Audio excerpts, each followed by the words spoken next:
మహారాష్ట్ర నాగ్పూర్లో నిన్న జరిగిన సాటర్డే రోజు జరిగిన సంఘటన మనం అందరం చూసినాం. సాటర్డేనే కదా, మండేనో ఒక చిన్న ఏమొస్తుంది అంటే, దానికంటే ముందు నేను కొన్ని ప్రశ్నలు అడుగుతా. సరే, సింకలనే పోదాం మనం కూడా. ఇప్పుడు నాగ్పూర్లో లొల్లి ఎందుకు హైదరాబాద్ అని చెప్పి మనం చూస్తే, మా పవిత్ర గ్రంథం ఖురాన్ని కాల్చేసారు. ఎవడు కాల్చిండు? చెప్పుతోని కొడదాం, నేను కూడా వస్తా. చెప్పుతోని కొట్టడానికి పాపోదాం. మీ మనోభావాలు దెబ్బతీసినందుకు నేను కూడా వస్తా. ఆడ పేరు, ఊరు, అనిల్లు, పత ఏమన్నా ఉందా చెప్పుతోని కొడదాం. తువ్వల్ల మడత పెట్టి మీరు ఏదంటే అది చేద్దాం. ఉడన బయట పెట్టిండా లేపెట్టలే. ఒకడు వచ్చి సడన్గా ఏమంటాడనంటే, అని డోల్ మాటలు అన్నీ. ఇంకోటి వచ్చి ఏమంటాడు, ఒక బట్ట మీద రాసిండ్రు, ఖురాన్ ఆయత్ రాసిండ్రు, బట్ట మీద రాసి దాన్ని కాల్చేసారు. నేను అదే చెప్తున్నారా భయ్. ఇప్పుడు హిందూ అనేటోడికి మీ ఖురాన్ చదవనికనే రాదు. సరే, చదివి ఆడు బట్ట మీద రాసిండు, బట్ట మీద రాసి కాల్చిండు, అది నువ్వు చూస్తున్నావు. మళ్ళీ చూసినప్పుడు అప్పుడే గల్ల పట్టుకొని నా కొడుకుని కొట్టేది ఉంటుంది కదా, మీకు ఉంటుంది కదా, మీరే మాట్లాడతారు కదా. గుస్తాకే రసూల్కే అదేమో మీరు డైలాగ్ కొడతారు కదా. మళ్ళీ అప్పుడు మీరు ఊగుంటారా అని అంటున్నా. అని ఎట్లా వదిలిపెట్టినరు? వదిలిపెట్టే జాతేనా మీది? దీని మీద కూడా చెప్తాడా? లేదు. ప్రతి ఒక్క వీడియో తీసి నేను ఇక్కడ మాట్లాడవచ్చు ఫ్రెండ్స్, కాకపోతే టైం సరిపోదని చెప్పి మీకు చెప్తున్నా. అరే ఉదర్ పోలీస్ వాళ్ళే ఉస్కు మారో చూడుర్రి వీడియోలు.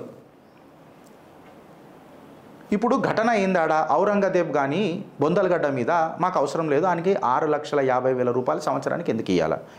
నేను కూడా అడుగుతున్నా, ఎందుకు ఇవ్వాలి? దాన్ని ఈ కాంగ్రెస్ ప్రభుత్వం ఏం చేసింది తెలుసా? ఈ కాంగ్రెస్ ప్రభుత్వం ఆర్కియలాజికల్ సర్వే మాన్యుమెంట్ కింద పెట్టింది, ఏఎస్ఐ మాన్యుమెంట్ కింద. అంటే ప్రొటెక్టెడ్ మాన్యుమెంట్. అది ఔరంగజేబ్ గారి కబరు బొందలగడ్డ మనకు ప్రొటెక్టెడ్ మాన్యుమెంటా ఫ్రెండ్స్? చెప్పండి. సరే, దాన్ని నిరసన ఇప్పుడు కోర్టు తీర్పు ఇచ్చినాక కూడా మేము రామజన్మ భూమిని, అంటే మన అయోధ్య రామ మందిరాన్ని మేము తీసేస్తాం, పేల్చేస్తాం, మళ్ళీ మస్జిద్ కడతాం. ఒక్క హిందూ అన్న రోడ్ల మీదకి వచ్చి లొలి చేసిండా? పోరాపో. అక్బరుద్దీన్ అన్నాడు చూడు, కుత్తే భోగతే रहते हैं शेर चलता रहता है, तो हिंदू शेर के जैसा चल रहा है, कुत्ते भोग रहे हैं, हम कुत्तों के बारे में कभी बात नहीं करें, वो जो भी रहने दो वो कुत्ता. बहरहाल आज मुद्दा ये है, now what the hell you are understanding about a Hindu?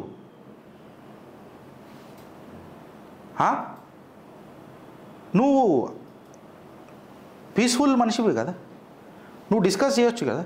నీ డిస్కస్ చేసే కెపాసిటీ నీకు లేదా అని అంటున్నా. రాజ్యాంగబద్ధంగా మాట్లాడాలన్న అవకాశం నీకు లేదా అని అంటున్నా. నువ్వు ఎందుకు మాట్లాడావు అని చెప్పి నేను నిలదీస్తున్నా. అసదుద్దీన్ ఓవైసీ, అక్బరుద్దీన్ ఓవైసీని అడుగుతున్నావు, నువ్వు పీకనిక కట్టలకట్టనిక పోయినావా?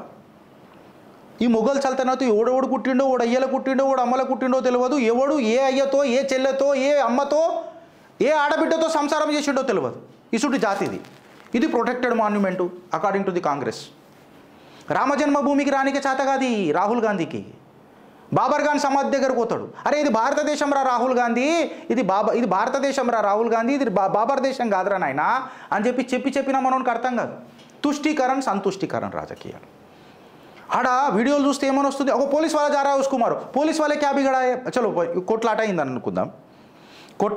అనుకుందాం. ఫస్ట్ క్వశ్చన్ ఏందని అంటే, మీరే మాట్లాడతారు కదరా నాయన, నేను ముస్లింలను అడుగుతున్నా. పవిత్ర పావనమైన మాసం అని చెప్తారు రంజాన్. ఈ రంజాన్లో మీరు లొల్లెందుకు చేస్తున్నారు మళ్ళా అని అంటున్నా. ఏం డోల్ కొడుతున్నారు భయ్, నాకు అర్థం కాదు అని చెప్తున్నా. మీకు ఒక ముద్దా క్రియేట్ కావాలి ఫ్రెండ్స్. ప్రభుత్వాలు ఇవాళ ఆలోచించాల్సిన విషయం ఏంది తెలుసా? అది మహారాష్ట్ర ప్రభుత్వం బీజేపీదైన ఉండని, ఇవాళ నేను రేవంత్ రెడ్డి గారికి కూడా ఒక చిన్న హెచ్చరిక జారీ చేస్తున్నా. రేవంత్ అన్న, నీ కుర్చీ జర పదిలంగా పెట్టుకో. నీ కుర్చీని గుంజనికే చేస్తారు. వెనకటికి ఒక ముఖ్యమంత్రిని కర్ఫ్యూలు పెట్టి మరీ పదవికిని నూకి పడేసిరు మీ కాంగ్రెస్ వాళ్ళే. ఈ చరిత్ర మీ కాంగ్రెస్కే సెట్ అవుతుంది. సో నువ్వు ఒకసారి ఆలోచించుండు, అప్రమత్తంగా ఉండని చెప్తున్నా నీకు. నేను నీ శ్రేయోభిలాషి లెక్క చెప్తున్నా. ఈ చిల్లర మాటలు బంద్ చేసి జరా ప్రభుత్వం మీద అడ్మినిస్ట్రేషన్ మీద, లా అండ్ ఆర్డర్ మీద ఫోకస్ చేయి. నువ్వు ఏం చేయనక్కర్లే, మమ్మల్ని చల్లగా ఉంచు, మా ప్రాణాలను చక్కగా ఉంచు, మా మనోభావాలను చక్కగా ఉంచు. నీతో ఎక్స్పెక్టేషన్ లేదు సారు, నీతోనేం చేత కాదు మాకు తెలుసు. గిరీష్ నాగ్పూర్ విషయంలో నువ్వు వీడియో మాట్లాడుతున్నావు అంటే నువ్వు నా ముఖ్యమంత్రివి కదా, నా గోడు నేను నీకే చెప్పుకోవాలి కదా. నాకు నచ్చినా నచ్చకపోయినా యు ఆర్ కాన్స్టిట్యూషనల్ అథారిటీ కదా. లేకపోతే నువ్వు మళ్ళీ తొక్కి పడేస్తావు కదా, బట్టలు కూడా తీసి కొడతావు కదా. ఆ భయంతో చెప్తున్నా ముఖ్యమంత్రి గారు, గౌరవంతో. ఇప్పుడు నేనేమంటున్నానంటే ముఖ్యమంత్రి వర్యులకు కూడా దిస్ మెసేజ్ నేనేమంటున్నానంటే పోలీసు వాళ్ళు ఇప్పుడు ఔరంగజేబ్ గాడి బొందలగడ్డ మీద తీసేస్తానన్నది చలో కొంతమంది హిందువులు అన్నారు అనుకుందాం. పోలీసు వాళ్ళు ఏం చేసిర్రు రాబాయ్? నాకు ఒక మాట చెప్పురు. పోలీసు వాళ్ళ మీద దాడి ఎందుకు చేసిర్రు రాబాయ్? అరే అక్కడ ఉన్న కమిషనరో డీసీపీఓ నాకు తెలియదు, ఆయన మీద కొడవలు తీసిర్రు రాబాయ్. చూడరు వీడియోలలో మీకు మొత్తం సోషల్ మీడియాలో ట్రోల్ అవుతున్నాయి ఇవన్నీ. ఇక్కడ రాయచోటిలనేమో షూతో కొట్టిర్రు ఒక డీసీపీని, ఐపీఎస్ నాయుడు గారిని. ఇక్కడనేమో కొడవలు తీసి చూపించారు పోలీసు వాళ్ళకు. అంటే వీళ్ళు డిసైడ్ అయిపోయి ఉన్నారు, దంగా పసలే కరింగే, హమ్ దంగా కరింగే, మోకా మిల్నా చాహియే, బస్ హమే మోకా మిల్నా చాహియే. అక్కడ లోకల్ ఎమ్మెల్యే వచ్చి మాట్లాడాడు, పోలీస్ ఆనేమే బోత్ దేర్ కర్ది, ప్రశాసన్ ఆనేమే బోత్ దేర్ కర్ది అని చెప్పి ఆయన ఇంకో మాట కూడా అన్నాడు. ఇప్పుడు పోలీస్ వస్తుందా, పోలీస్ రాదా, పోలీస్ హెల్ప్ చేస్తుందా చెయ్యదా, పోలీస్కా సామర్థ్యత ఉందా లేదా, పోలీస్ వచ్చే లోపల మనం నువ్వు బతకాలి కదా అని రాజ్యాంగం క్లియర్ కట్గా చెప్తుంది. You have your right to save your self and that is your fundamental right. నీది నువ్వు కాపాడుకునే హక్కు నీకు రాజ్యాంగం ఇచ్చింది. నువ్వు రిటాలియేట్ కావచ్చు, పోలీసు రాకపోతే నేను చచ్చిపోవాలా? ప్రాబ్లం ఏందనంటే, ప్రాబ్లం ఏంది తెలుసా హిందువులతోని? ప్రాబ్లం ఏందనంటే నువ్వు పూజలు చేస్తావు, శస్త్ర పూజ, నువ్వు పూజకే అంకితం చేయి, శస్త్ర పూజ. మహాభారత్లో ద్రోణాచార్యులు అర్జునుడికి ఒక శిక్షాభ్యాసం చేస్తుంటాడు.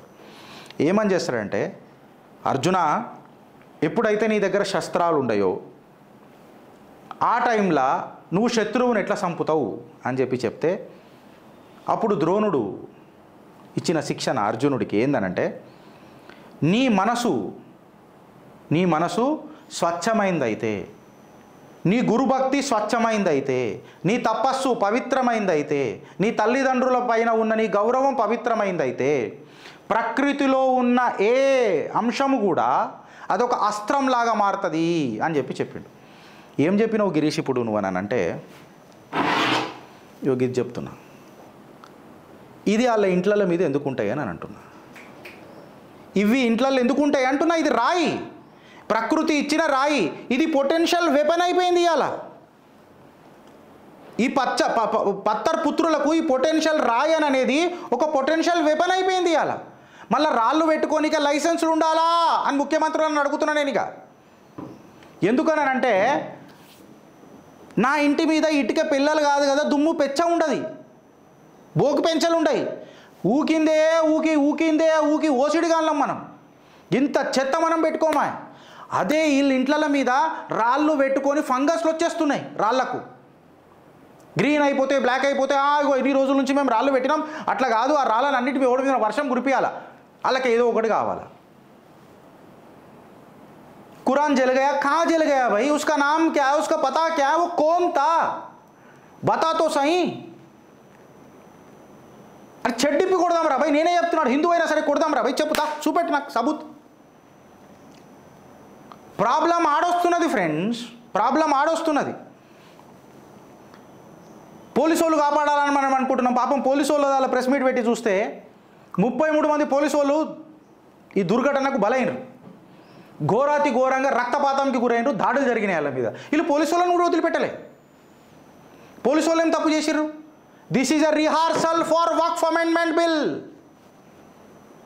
వాళ్ళు హెచ్చరిక జారీ చేస్తున్నారు. నేను రెస్పెక్ట్ ప్రభుత్వంలోకి చెప్తున్నా, ఒక తోటి భారతీయుడు లెక్క హెచ్చరిక జారీ చేస్తున్నా.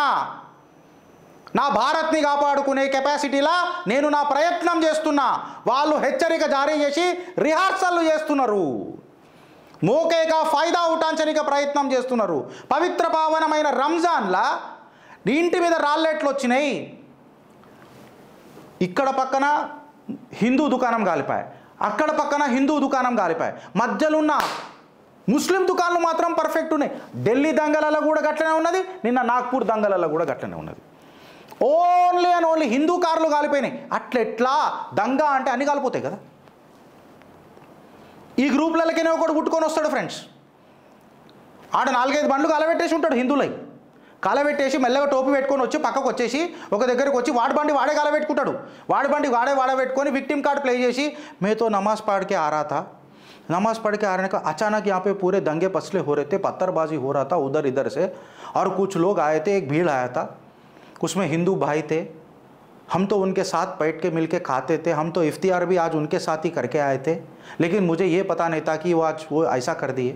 వాళ్ళు ఇట్లా చేసేసిర్రు, వచ్చేసిర్రు, ఓ బండి కాలబెట్టేసిర్రు, నేను ఊబర్ ఓలా ర్యాపిడో నడుపుకొని బతుకుతున్నాను, దాంతోనే నేను ఇఫ్తియార్ పార్టీ నా అమ్మ నాయనకు కూడా అన్నం పెడుతున్నాను, స్కూల్ ఫీజులు కట్టక నేను మదర్సాలకు పంపుతున్నాను, ఇప్పుడు నేను ఏం చేయాలని మళ్ళీ వీడు విక్టింగ్ కాడు. ఈ రాజ్దీప్ సర్దేశాయి ఎక్సెట్రా ఎక్సెట్రా వీళ్ళందరికీ వీళ్ళు కనబడరు.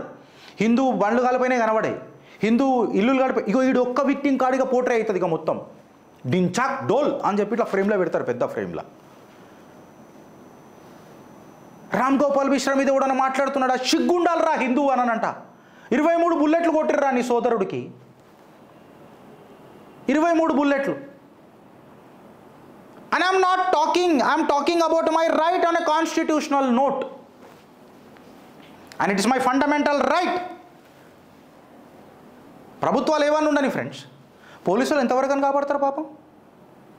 రాయచోటిలా డీసీపీఓ డిఎస్పీఓ విశ్వ ప్రయత్నం చేసిండు కదా, ఆయననే షూతోని కొట్టి పంపించారు కదా. ఇక పోలీస్ హమే ధోకా దియా, రాయచోటి మాట కూడా గుర్తుపెట్టుకుంటున్నా, మీకు గుర్తు చేస్తున్నా. ఇప్పుడు నేను అడుగుతున్న ప్రభుత్వాలని ఏం చేద్దాం, సెల్ఫ్ డిఫెన్స్కి మనం తయారైదామా? రిహార్సల్ చేస్తున్నారు, వాళ్ళు చెప్తున్నారు దంగే పసలే హోంగే పూరే దేశమేనని అంటున్నారు. దంగే కర్నే కా హక్ భారత రాజ్యాంగం వీళ్ళకి ఇచ్చిందా? నేను ముఖ్యమంత్రులను అడుగుతున్నా. I'm asking the constitutional institutions of this India, of this country, Dangal చేసుడు వీళ్లకు రాజ్యాంగం ఇచ్చిన హక్క? ఈ రాళ్ళు ఇంటి మీద పెట్టుకోనీకే వాళ్ళకి ఏమైనా స్పెషల్ పవర్స్ ఇచ్చిండ్రా? ఇప్పుడు మనము కొన్ని కులాలల్లో మనం కత్తి పెట్టుకోనికి అలౌ చేస్తాము, వాళ్ళ దాంట్లో అది ఉంటుంది, 5 కడానేమో అంటారు వాళ్ళు పెట్టుకో, వాళ్ళకి ఒక స్పెషల్ కాన్స్టిట్యూషన్ ఇచ్చినాం. సో ఈ రాళ్ళు పెట్టనీకే మనం ముస్లింలకు ఏమన్నా ఇచ్చినామా? మళ్ళీ ఈ మైనారిటీ అనే ట్యాగ్ పెట్టుకొని వస్తారు. ఈ రాళ్ళు అనేటివి మైనారిటీ ఇంట్ల మీదకైనా ఏదైనా మన పార్సీల ఇంటి మీదకైనా వచ్చిందా, జైన్ల ఇంటి మీదకైనా వచ్చిందా, పోనీ క్రిస్టియన్ల ఇంటి మీదకైనా వచ్చిందా, ముస్లింల ఇంటి మీదకైనా ఎందుకు వస్తుంది? వాళ్ళు దంగలు అయినప్పుడు కేవలం హిందువులు ఏవైతే, నువ్వు శస్త్రపూజనే చెయ్యి, శస్త్రపూజ చేసి శాస్త్రాలు మాట్లాడు. నువ్వు నాకు ఫిలాసఫీ చెప్పు రావులగా, నాకు ఫిలాసఫీ చెప్పు. ఫిలాసఫీ చెప్పనికనే మనకొస్తావు పీకుడు మొగోడివి నువ్వు. నేను రోడ్ల మీదకి పోయి దంగలు చేయమని అంటలేను, క్వశ్చన్ చేయండి. ప్రశ్నించే గొంతులను చెప్పులతో కొట్టుర్రి. ప్రశ్నించే గొంతులు వద్దు మనకిప్పుడు, మనకు పరిష్కారం చూపించే ఆత్మలు కావాలి. We need solutions. ప్రశ్న అందరు ప్రశ్నిస్తారు భయ్, ప్రశ్న అందరు ప్రశ్నిస్తారు. అందరు ప్రశ్నిస్తే సమాధానం కూడా చెప్తాడు. సమాధానం కావాలి. ఇవాళ హిందూ అనేటోడు జాగ్రత్త కావాలా? అరే నీకు పండుకున్నందుకు స్కీములు పెడుతున్నారు రాబాయ్, నీకు అర్థమవుతలేదు ప్రభుత్వాలు. రాజ్యాంగంలో నువ్వు ఒక 10th గ్రేడెడ్ సిటిజన్ అయిపోయినావు.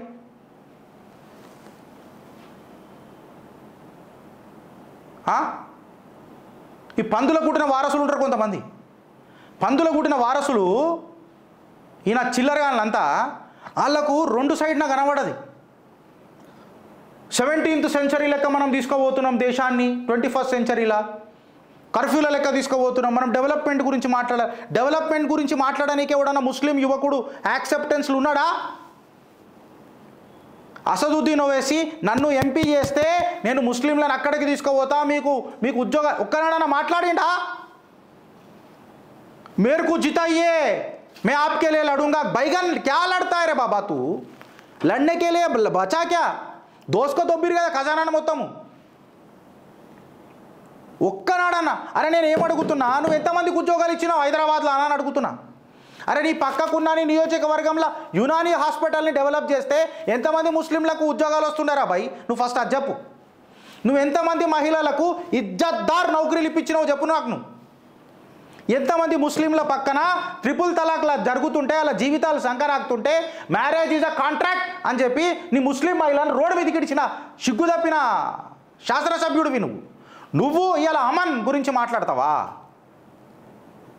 కళ్ళు మూసుకొని ఆర్టికల్ 50, 20, 23 ఏంద్రా బాయ్ నీ లొల్లి?